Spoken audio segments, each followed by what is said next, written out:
Hey, what's going on everyone? Zeph and Moses here, and in this video, we're going to do a full setup from start to completion with the ATEM SDI Extreme ISO switcher. I'm going to show you on this desk right here how I set it up on most of my live streams when I bring the switcher out with me, and I'll kind of talk through all of the equipment. I'll also do my best to make sure that there's an equipment list below this video down in the description in case you want to grab any of the items that I talk about here today. Now, if you're a live streamer and you use the ATEM switchers, you might have heard of a program called Riverside. And Riverside.fm is an online web-based application that I use for my virtual recordings. So whether I'm trying to interview someone on the other side of the globe or bring in a bunch of remote callers who are calling in to do a panel discussion, I can use Riverside to make that happen for me. But more on that in just a little bit. Okay, so the ATEM SDI Extreme ISO switcher has 8 SDI inputs and 4 SDI outputs. Today we're going to dive into my start to completion setup, and it all starts with this.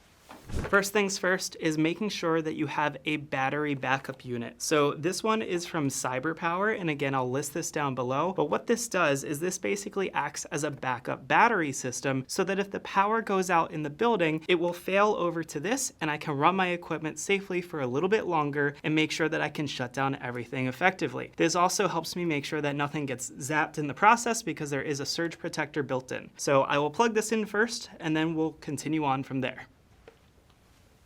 Okay, so the next thing that I usually plug in is a long power strip, and this allows me to power everything off of one strip. The important thing is to make sure that your power strip can support all of the different pieces of equipment that you use. For the most part, if I'm using the switcher, a monitor, some laptops, and a few other things, I have no problem with this one. I believe this came from Home Depot, but there are some other brands that you can get online on Amazon. This has 1, 2, 3, 4, 5, 6, 7, 8, 9 regular outlets, and then 2 USB outlets. This is more than enough for most of my live streams. Let's go ahead and plug this into the backup battery. Okay, now that we've got our power strip plugged in, the next thing I wanted to show off really quick is something that you don't usually see on all of these tutorials and setups, and that's how I get all of this stuff into the building. Yes, you can get Pelican cases on wheels, but this cart allows me to stack everything onto it as soon as I take it out of my car and wheel it all in on one cart. So let me show you this.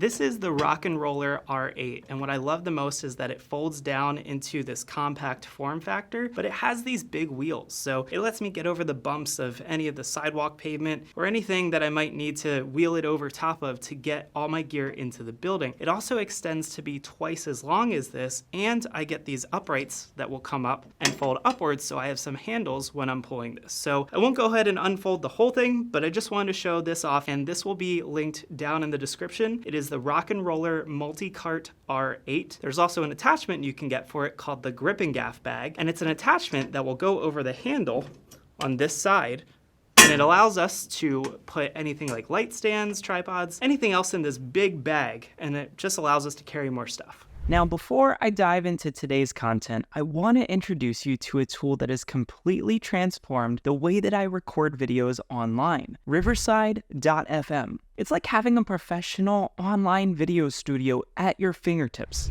This is Riverside, and when you first log into Riverside, you get to a dashboard where you can see all of your studios. You can create new studios anytime that you wish, and you can label them as you'd like. This was an interview with David. Now, when I've recorded this, I have a side-by-side video, but the beauty of this is I can go further down here and I can see that I have individual video files for each person that was in the recording. Now, the cool part about these recorded files is you can download the high-quality version where you get the option for the raw video or the raw audio. Of course, the video comes with the audio. But then you can also download a backup. Now, the really, really cool part about this is I can go into the Magic Editor and I can edit this video myself right here, and I can even see it using that transcript off to the side here. Now, let me show you how I would go about making a new studio. All I have to do is click on the New Studio button, and I'll name it My Studio. And then lastly, we will either enter the studio or continue with just the setup, and you can enter it later. I'm just going to type in, this is my teleprompter. This is a fun tool they just added. And then I'm going to hit the teleprompter button here, and boom, we now have a teleprompter right on the spot. So if I had a script I needed to read, or if I wanted to share it with that person later down the road, they can go ahead and actually see that teleprompter on their side as well. So if I go back to the Riverside dashboard and I go to this one right here. Now, Magic Clips actually transcribes your video, and so I can go in right here and I can tweak it. So if I need to adjust where it was edited, I can always go back in and get that clip again. I can make a new clip, and you can see our recorded files from right here. So all in all, a very, very cool platform. I love using it. I've done a few recordings with some clients for this. This allows me to record people remotely, and I highly recommend, if you're interested in checking this out, go ahead and click that link down in the description below, because we have a special offer for you to get access to Riverside today. Now, back to the video. Okay, so first things first, let me talk a little bit about the layout and where everything's gonna go. The first thing I need is my ATEM to be front and center, because that's what I'm mostly looking at for the entirety of the switch, and my monitor in front of that. Then eventually I wanna put my laptops off to the side so I can control them from here. So let's get started with the ATEM and the monitor. I'm gonna do this kind of in reverse so that you guys can see it from your perspective a little bit better than I normally would. But normally this stuff would all face me so that I can see the entire event as I'm switching. Okay, so our first item, this is a monitor, and this is a production monitor. I highly recommend that you use production monitors over TVs or computer monitors, because these are compatible with all of the frame rates. So whether you're recording at 24 frames, 30 frames, at 60, this is always going to be compatible. They also typically have loop outs, so if you need to loop the output to some other screen, you can do that all from here. This particular screen I love because of this protective case. So this is a broadcast monitor, and inside the case, we have a sunshade, which you can Velcro into the monitor in case you're out in the sunlight, but for now, we're just gonna pull this off to the side. Also on the back of it, you've got this access panel, and so once I go ahead and open this up, what I like most about this is I can actually lift the door completely off the hinges and take this away. So back here, I usually tuck away the power cable just so that it's easy to keep track of, but you can see I have all my inputs and outputs. This also has a battery connection for a V-mount battery in case you needed to power this off a battery, but for today's purposes, since I have power, we're gonna go ahead and plug this into power. So our cable plugs in right here. We'll plug this into power just below the table. And we'll go ahead and flip the switch to turn it on. This monitor is from C-Tech. They make a few in various sizes. I believe that at least 21 to 24 inches is a good size monitor to be able to see a full multi-view. This has SDI input and output and HDMI input and output on the back. Next up is going to be our ATEM, and I use the Pelican 1607 Air case to travel with the ATEM and all of my converters. So you can see our ATEM switcher here. We've got our power cable, and I'll connect it using a USB-C cable to a laptop. So we plug in our ATEM to power.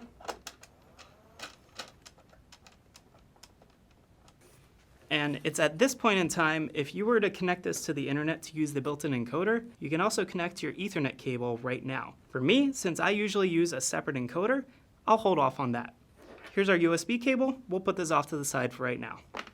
So first things first, we want to get the ATEM connected to our monitor so that we can see our multi-view. I've got an SDI cable here, and it doesn't need to be very long since it's not going to run very far. This one is either 6 or 10 feet, and the brand that I like is from Conair. I'll link to that below.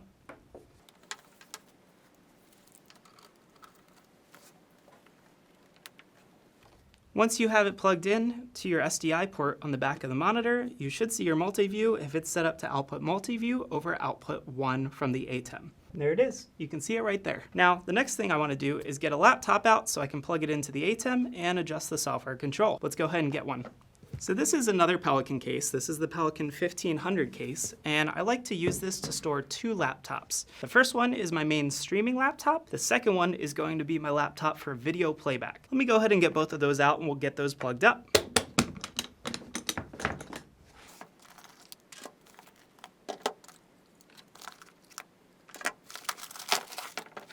Now, one of the things you want to think about when you're streaming is saving real estate on your desk. So from Pile, I have this laptop stand that allows me to put a laptop on a riser and put one above the other. Let's go ahead and get this out.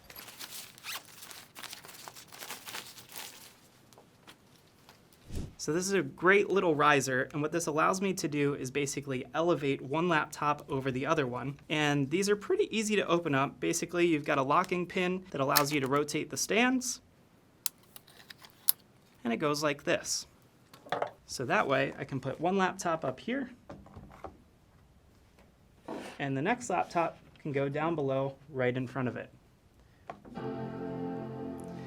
As you can tell, I use Mac laptops. These are the MacBook Pros with the M1 Pro processor. I just prefer Mac, but you don't have to use Mac. You can use Mac or PC. The first laptop down here is going to get connected to the ATEM for software control. So let me go ahead and get this plugged into power, and then we'll connect the laptop to the ATEM using a USB-C cable.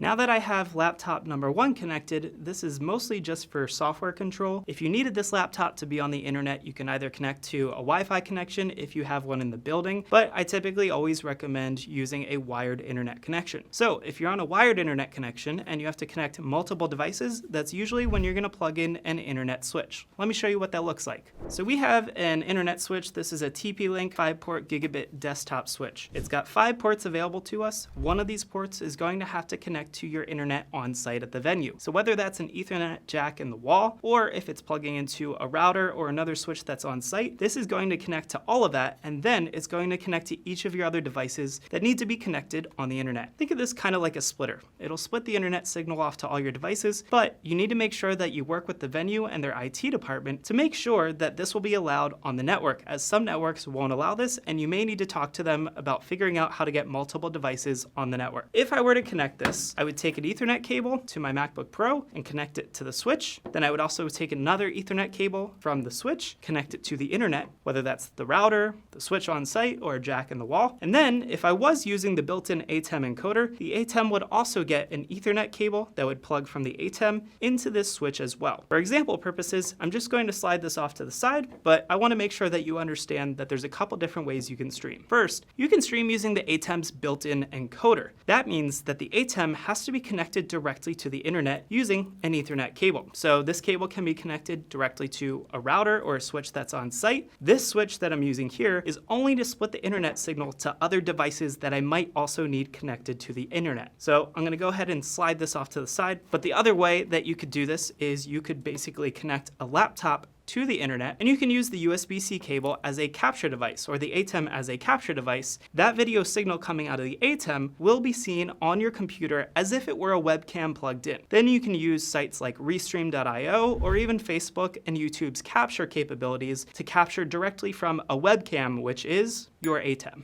The next thing that we'll do is we want to plug in our headphones. Usually I'm plugging them directly into the ATEM because this allows me to figure out what it sounds like coming directly out of the ATEM. So you have your headphone jack on the very back of this. Make sure that your headphones are turned on so that you can actually listen to them and they're not set to mute. Then you can increase or decrease the volume levels right here from the ATEM panel. Again, this is just to monitor the levels coming out of the ATEM. You could also do this another way by taking these same headphones and plugging them in to the monitor that you're using, because the monitor is getting the program audio as well as the multi-view. So from here, you should be able to monitor all audio directly out of the ATEM before it hits your live stream. The next thing that I want to do is plug in my video playback laptop. This is another MacBook Pro that I use, but again, you can use any other computer. The particular software that I like using is called MIDI, and I've done a video on that you can see. I'll make sure to link to it down below. Now, how do I get this laptop plugged into the ATEM? The laptop has USB-C outputs or HDMI outputs, and I need to get that to be SDI. Well, the quick way to do that is the Ultra Studio Monitor 3G. This gets its power over a USB-C cable and converts the signal to either HDMI or SDI, allowing me to take one signal straight into the ATEM. Let's go ahead and get this plugged up.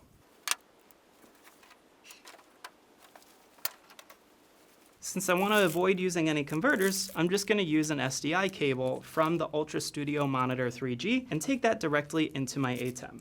So I'll take my SDI output, connect the cable there, and then the other end of the cable will go into my ATEM. It does not matter if you plug it into inputs 1 through 8. It does not matter. It can be plugged in anywhere, as this is a scaling switcher, and so it will scale the resolution that is sent into it, as long as it's 1080p 60 or less. So we have our video playback plugged in, and to get that working, we have to go into MIDI, open that up, add a video into it, and activate the video output settings. That allows us to set the Ultra Studio Monitor 3G as our output, and it will take that right into the ATEM. Let me go ahead and do that. So now that I have MIDI going, and you can see because the video is actually playing back on our monitor right over here in input number 1, we have our video working. If you're trying to get the audio to output, it will output over the SDI cable. So one of the things that you could do is turn the audio channel on for this input. So you can press the on button and that will turn it on. You could also choose audio follows video, which means when you cut to input number 1, which is where our video playback is connected, it will also play the audio over the live stream. The only downside to this is if you need to play audio in the room, like over speakers or through your audio mixer, you can't do it this way. You need to take an audio output from your 3.5mm headphone jack on the computer and send it into your audio mixer, which brings me to the next piece that I'm going to add to our setup. That is our audio mixer. The one that I like the most is the Zoom LiveTrack L8 mixer, and again, I'll link to this down below. The Zoom LiveTrack mixer, I keep it in a gator bag. This is a bit of a hard shell fabric case, and it allows me to protect the mixer. Let's go ahead and get this hooked up.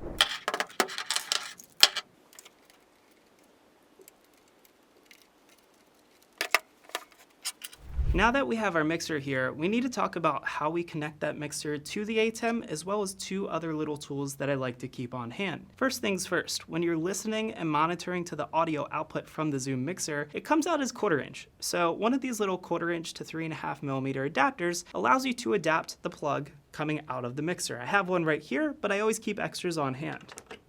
The next thing that you might need is a cable that connects this to the ATEM. See, the ATEM SDI Extreme ISO doesn't have an XLR audio input. It has a 3.5mm audio input. So we need to be able to convert XLR to 3.5mm. I'll make sure that this cable is also listed down below. Lastly is a hum eliminator, which I've aptly named Hum Kill. This goes in between the cables plugging into your ATEM, and this is a ground lift, which eliminates the ground so that if there's any humming or buzzing in your audio, usually this will kill it off. I like to keep these on hand as well in case one of our audio feeds coming from any other audio source, whether it's an audio mixer that's on site, an audio team that's on site, or something that's built in at the venue. I'll keep this handy just in case. Now we go ahead and plug in our 2 XLRs to 3.5mm. So they're red and black. I usually do red for right, black for left. And that's plugging into our main output from the mixer. This is also called our master out. Then this is going to plug into the mic 1 or mic 2 input on the ATEM. Once I've done that, all I need to do is turn mic input 1 on, assuming I've plugged it into mic input 1, and then the mixer, once I turn this on, allows me to control everything from there. So I have my inputs on the mixer as well as my master output right there in red. I can control everything from right there. If you want to be able to control the audio of your video playback, remember, you need a 3.5mm cable out from your audio playback computer into that audio mixer so that it hits the ATEM. Keep that in mind as you move forward. Now, we've got most of our setup together. The last thing that we would need is 1, an external encoder or recorder if we're going to use that, and 2, if we have any cameras that we want to plug in, because obviously, as you can see here, I'm not plugging in any cameras today. So let's talk about recording. So recording on the ATEM is pretty easy because this particular ATEM, the SDI Extreme ISO, has a second output. That means that I can go ahead and plug in an SSD hard drive and record directly to the hard drive. One thing that you want to take note of is that these ATEMs are very picky about the solid state drives that you use. Make sure to look at the approved list on Blackmagic's website so that you use a hard drive that works, or I highly recommend joining in on some of the forums or the Facebook groups to learn more and get an update on the recent hard drives that have been released and might not be on that list so that you know which ones will actually work from other people that have tested them out before. Alternatively, I always recommend to people to have a backup. So for me, this is an Atomos Shogun 7. It's a 7-inch monitor that also records to solid state drives. This means that I can take an SDI output, since this has 4 outputs, directly into the Atomos, and I can record the program output. Alternatively, this allows me to record up to 4 ISOs. Yes, 4, because it has 4 SDI inputs on the back of the recorder. So if I really wanted to, I could use my multi-viewer coming out of one, and I could get 3 outputs coming from the ATEM into this recorder and at least have 3 ISOs of my most important camera shots. Perhaps a wide shot, a close-up shot, and PowerPoint slides. Consider keeping a backup like this or your Blackmagic design recorders like the HyperDecks in your kit just in case as a backup. You don't want to just rely solely on the one recording coming out of this hard drive. Hard drives can corrupt, they can erase, and they're not completely foolproof. If I were just recording to this though, I would simply plug it into the USB-C on the back of the ATEM. There's 2 USB-Cs. Once I've plugged that in, I can also confirm that the hard drive is plugged in and connected because you'll see it down here on the multi-view, right there, where it tells me how much recording time I have left on this hard drive and how much space is available. I would need to go into the ATEM software control to tell it if I wanted it to record ISOs or not. I also need to use the ATEM software control to change the recording bitrate. So I can choose from streaming low, medium, or high, as well as HyperDeck low, medium, or high. We have a different video on the YouTube channel that talks about what bit rates you'll get for each of those settings. Next, and last, most importantly, is the encoding. As I said earlier, there are 2 ways that you can get the encoded signal out of the ATEM. One, you can use the Ethernet output and take the Ethernet cable into your internet switch, which should be connected to the internet, or into your router, which is connected to the internet. Or if you're in a room that has an Ethernet jack in the wall that works, then you would connect it directly into that. That's one method. The other way is to compress that signal and send it out over the USB cable into a laptop and allow the laptop to do the encoding. I don't recommend that because you'll find that some of the shadows and the lighter colors, like the really bright whites, they're going to get super compressed, and you're not going to get the same image using the USB-C output as you would if you were going to use the built-in encoder. Now note that that typically doesn't impact the recording on the hard drive despite that being over USB, but because it's a compressed USB connection to the camera for a webcam signal, you will see that very visibly in your final live streams. So what I like to do is I like to bring in an external encoder. One of the biggest reasons why I do that is because I want to take some of the heavy lifting off of the ATEM. These devices are doing a ton. From 8 inputs, 4 outputs, adding in graphics, taking in an audio feed, there is a lot that's happening here. We've found over time that sometimes these can potentially overheat, and when they overheat, things start to happen, like hard drive failures, like freezing, like shutting down, and we don't want any of that. So what I'll do next is I'll get out my encoder that I trust and love to use, and that's from Magewell. It's the Ultra Encode AIO encoder. Okay, so here we have our Magewell encoder, and what I like the most about this is it has an SD card slot, so I could record directly onto an SD card. But this encoder also has both HDMI and SDI inputs, as well as HDMI and SDI loop outs, and one Ethernet connection so that we can connect this to the internet. You could also attach antennas that come with it to connect over Wi-Fi in case that's the only option that you have. Let's go ahead and get this plugged in and connected. Once I have that plugged in, I'll go ahead and turn on power from here, and we need to connect it to the ATEM using either SDI or HDMI. Since this ATEM is an SDI ATEM, I'm going to take output number 2, and I'm going to connect it to the encoder.